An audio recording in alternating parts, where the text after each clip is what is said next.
In this edition of Sea Power, we explore the advancement of anti-submarine warfare.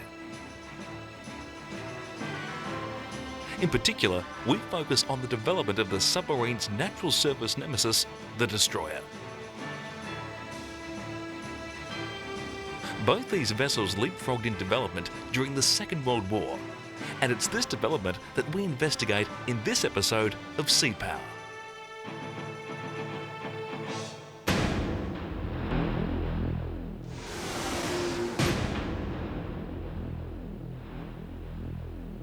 While the German army moved towards Warsaw, her powerful and determined navy headed out to do battle with Britain. Hitler's admirals were aware that taking command of the sea would see Britain fall. However, to control the ocean, the German navy would have to face off with the much more powerful British naval fleets. The German navy turned to the submarine as an auxiliary naval weapon to close the gap on the British advantage.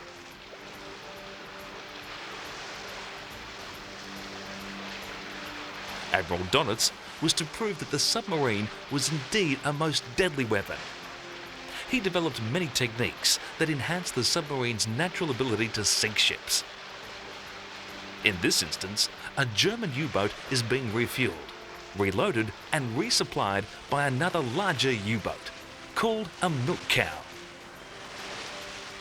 At the beginning of the war, Kriegsmarine, or German Navy, had no bases in other parts of the world, and the U-boats depended on supply vessels to keep them at sea.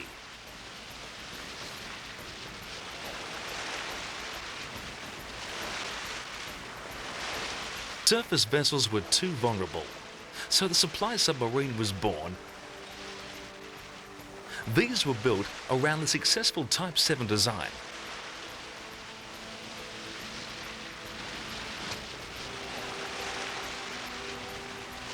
The milk cow's armament consisted of anti-aircraft guns only, as they were non-combatant units.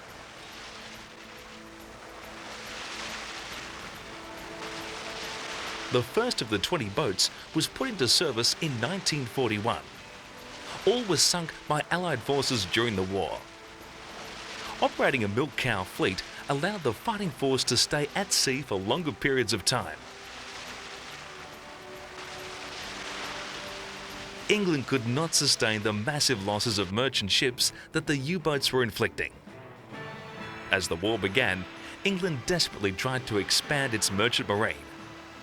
But she also started to build the badly needed escort ships that would do what they could to stem the tide of losses to the U-boat attack. It was the destroyer class, and also the smaller Corvette class of warship that was developed throughout the war to become the natural hunter of the submarine. The English were caught off guard by the start of the war and required time to gear up for this colossal production of merchant and naval vessels. While production was underway, the strengthening of the U-boat fleet was also undertaken by the Germans, and the U-boat contingent continued to sink merchant ships at an alarming rate. A breakthrough occurred in September 1941. Although not officially at war, the Americans decided to supply escort vessels for the Atlantic routes. The Canadian government had already agreed to supply escorts. Even with American and Canadian assistance, the escort fleet was not sufficient.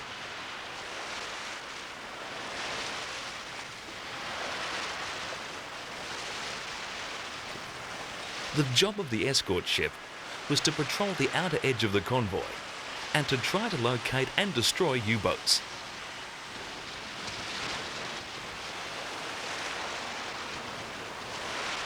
This was a near impossible task at the start of World War II, as once the U-boat was submerged, there was little a destroyer could do in the way of detection.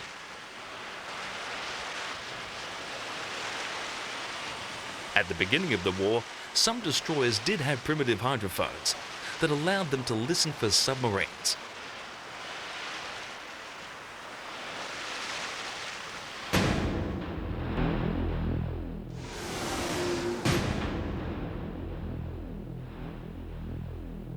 It was widely argued that the advent of steam had rendered the convoy system obsolete.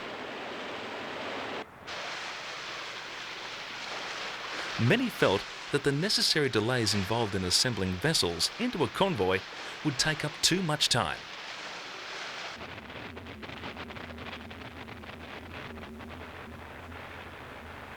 Another factor against the convoy system was fast ships were becoming restricted to slower ship speeds. Many captains feared such close manoeuvring would result in a high risk of collision, as well as presenting an easy target for submarine attack.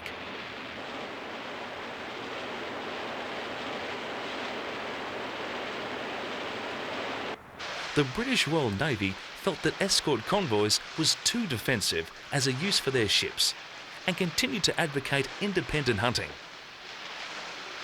As history shows, the use of the convoy system was indeed a correct decision, and it reduced losses to U-boats dramatically from the outset.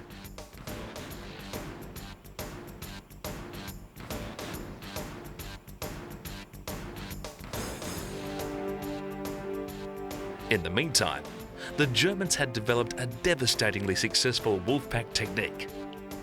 When a U-boat spotted a convoy, they did not rush in for the attack. The U-boat simply trailed the convoy and radioed speed and heading information to HQ.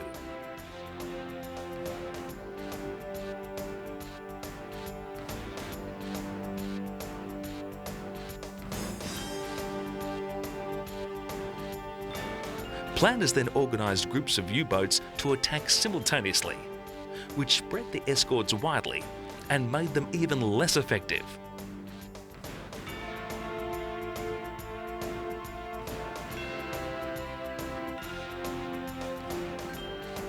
Although destroyers had hydrophones to listen for submarines as a method for detection, it was primitive and could not pinpoint a target.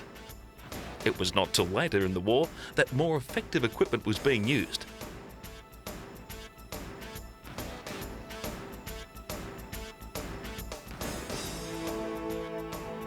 In fact, the escort vessels were fighting submarine warfare with World War I technology. So the destruction of merchant ships continued.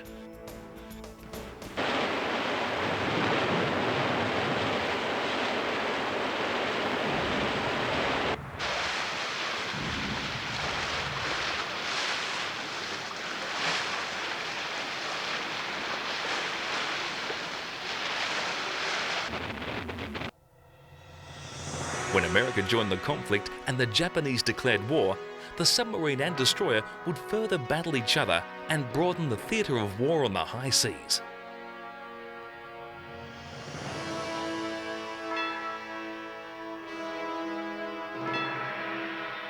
The Americans used the submarine to attack the Japanese merchant fleets to prevent rubber, oil, and other wartime necessities reaching the Japanese military.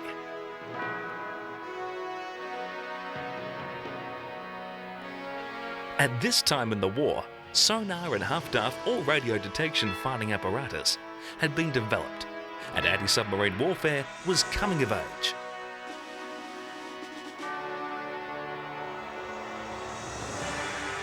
The Japanese destroyers could hone in on their underwater prey.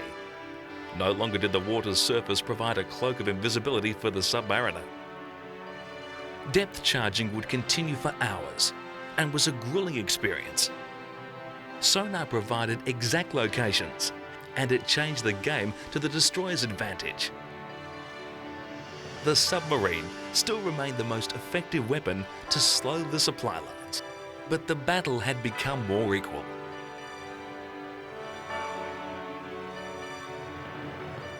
In all, the total loss of Japanese merchant vessels due to submarine attack was approximately 1,400 ships, or about 5 million tons. The ships included tankers with the valuable crude oil, troop ships, colliers, transport ships, and naval vessels.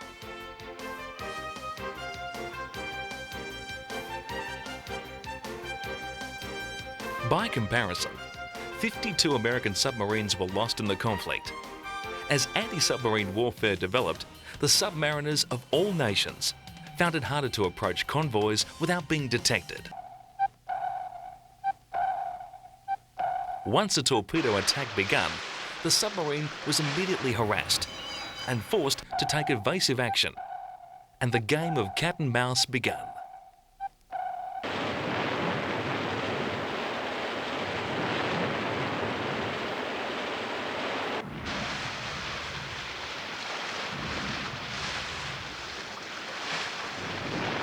By the end of the war, the figures prove that the surface boats had a clear advantage. As of the 39,000 men who served the U-boats, 5,000 had been captured and near 28,000 killed in action.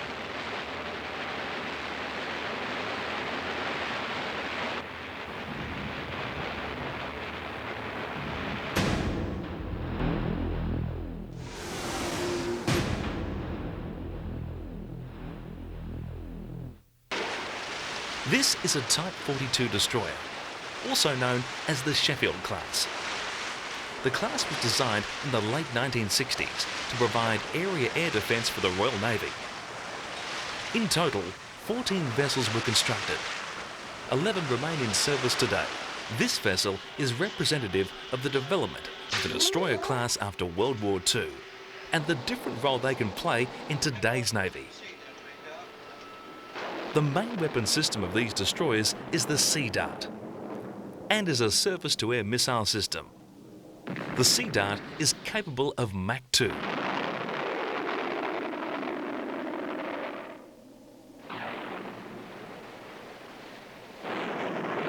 The Sea Dart can be used in a limited fashion for surface-to-surface warfare.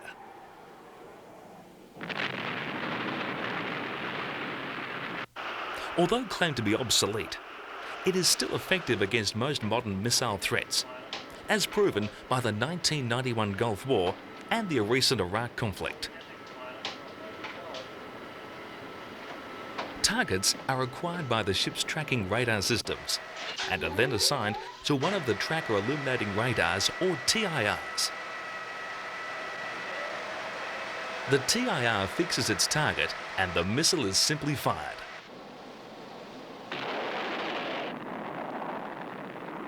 Two ships of this class were lost in the Falklands conflict, HMAS Coventry and HMAS Sheffield. The Sheffield fell to a French-built Exocet missile, which was fired from a low-flying aircraft. To improve the ship's defence capabilities against future missile attacks, the Class 42 were fitted with 2x20mm guns and 2x30mm guns.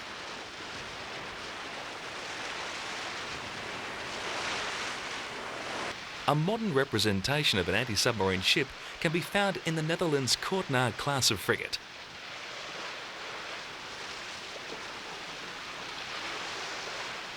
It has a complement of over 160 personnel, and during the later stages of the Cold War, worked with other NATO navies to protect the Atlantic approach against the massive Soviet submarine fleet. This vessel is primarily a submarine hunter, and as such has a tremendous array of technical detection equipment.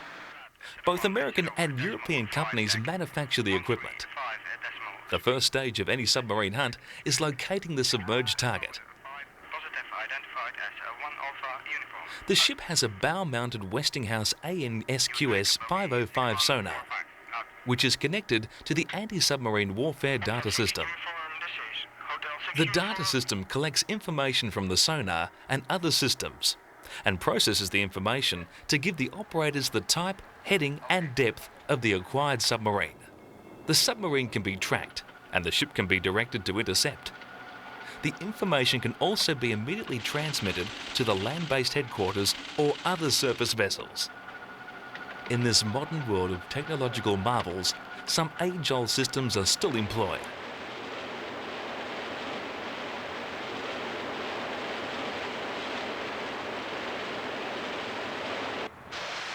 The Kortenaar is both fast and agile, and these attributes make it a very capable hunter.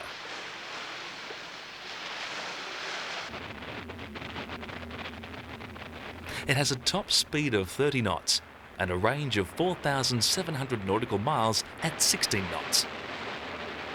This vessel is able to manoeuvre equally as well astern in most sea conditions, which is another requirement of a sub-hunter.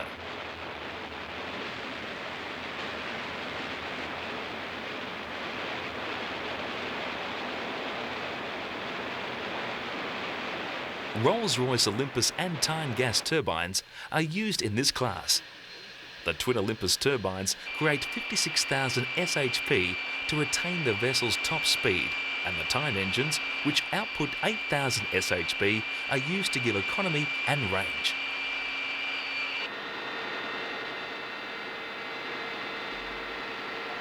The ship automatically switches from one engine to the other.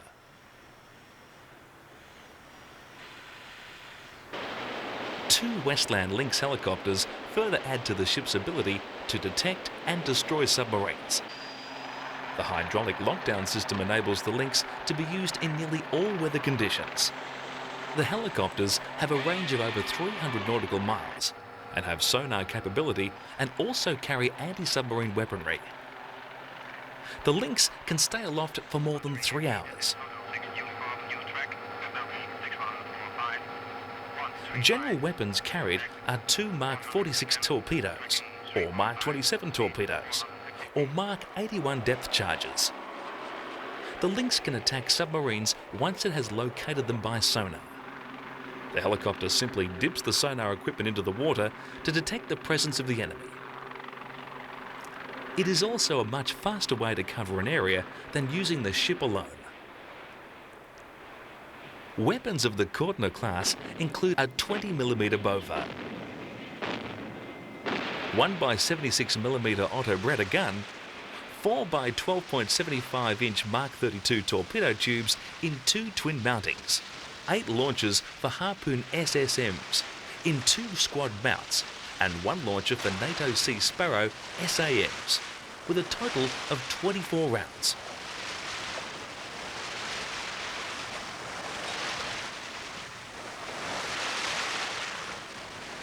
Although built as a submarine hunter, 2 of this class were fitted out as anti-aircraft frigates.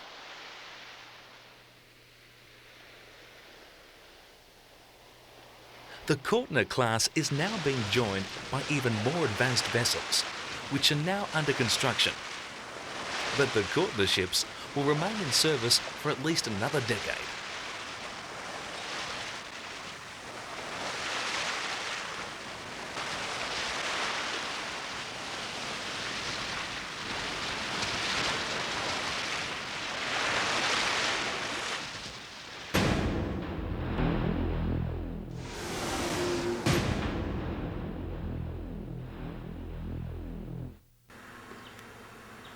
A classic example of a World War II escort vessel can be found in Australia. This is the former HMAS Whyalla Corvette. Today, it's open to the public and stands as a tribute to all the crews of such vessels.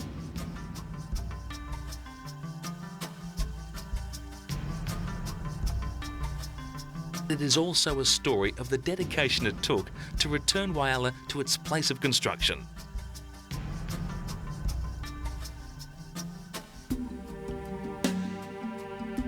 The ship was to be taken from the water and taken 2 kilometres by road to her final resting place, the Whyalla Maritime Museum.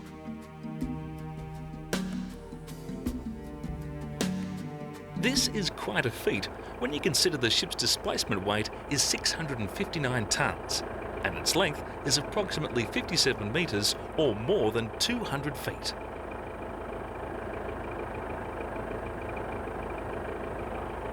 A cradle was built for the ship to rest on and steady her while on the road.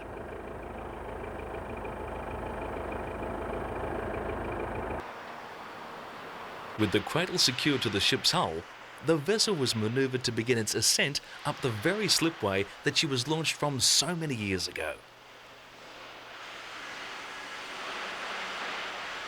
The original time frame to have the vessel moved to its new home was 3 weeks. However, disaster struck in the early stages as the ship at its cradle became stuck on the edge of the slipway. A tugboat was used to push the vessel and a fleet of tractor-power vehicles pulled the vessel in an attempt to free the Whyalla.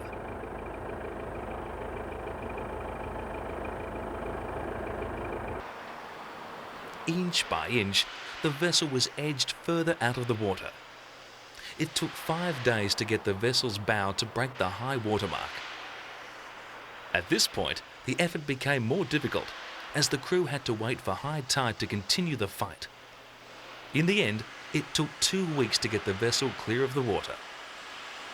The next step was to jack the ship up to a height of 1.5 metres or 5.5 feet to allow for the trailer to be fitted to the cradle.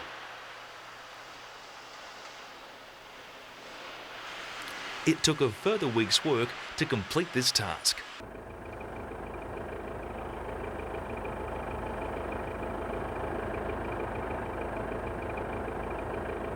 With a number of trucks and earth-moving vehicles combining their horsepower, the vessel was finally moving.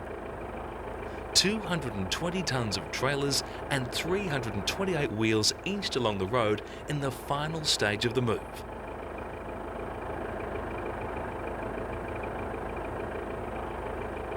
In January 1943, while in a deep inlet off New Guinea, she was attacked by 18 Japanese dive bombers and 6 fighters.